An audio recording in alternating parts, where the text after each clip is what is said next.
sits down and thinks, I want me some person that I can call my own.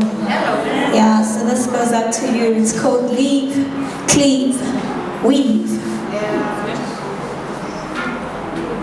I was him and he was me. Each soul simple existence being the sole purpose of breathing in each other's wants and out each other's needs. I never knew where he ended and I began. Bone of his bone and flesh of his flesh, so intertwined and inseparable. We were twisted. Discovery bounced off each of us. He started sentences and I finished them. Reached for the same thing my mind was on, our hands touching and flirting, courting bliss in every moment of thought, so synchronized. A transfixed gaze or gentle glance would communicate so well across a room of hundreds. So seeing me meant seeing him, and so the story went that in absentia one represented both, and questions were not asked. There was no need. He was me and I was him. Currents of energy resonated and resounded off each of us. With eyes closed, I could tell he had walked into a room so distinct was he that instinct picked him up like breathing. When troubled or extremely excited, he was my default. His mind, my haven, my soul, his retreat, his lap, my comfort, my heart, his home.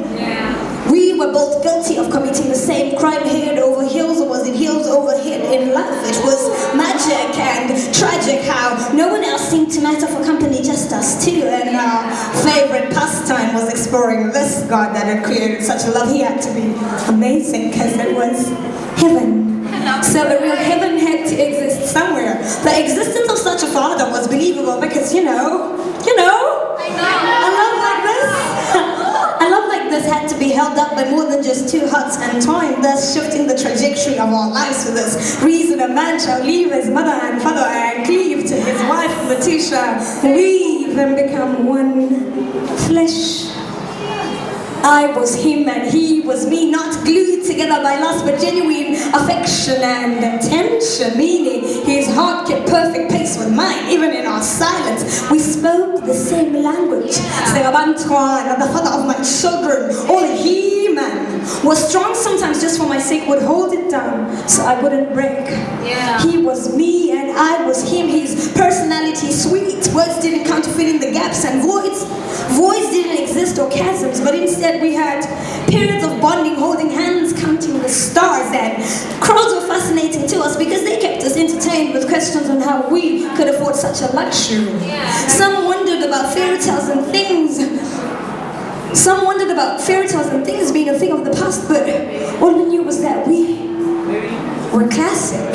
He made it easy to be woman and he grew old man because he had the right woman. See, he who has a wife finds a good thing and obtains favor from the Lord. Nkulunkulu had his ways of working miracles because we were classic. His words, when he said them, were at the right time, explaining why I married him.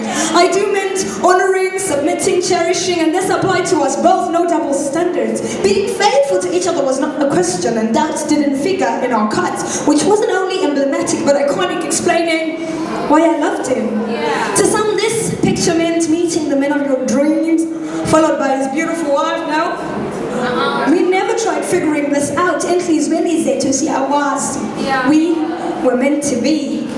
He was me and I was him. Unbelievable, but yet amazingly clarifying that you could have it all.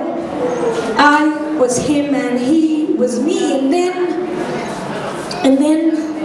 I woke up.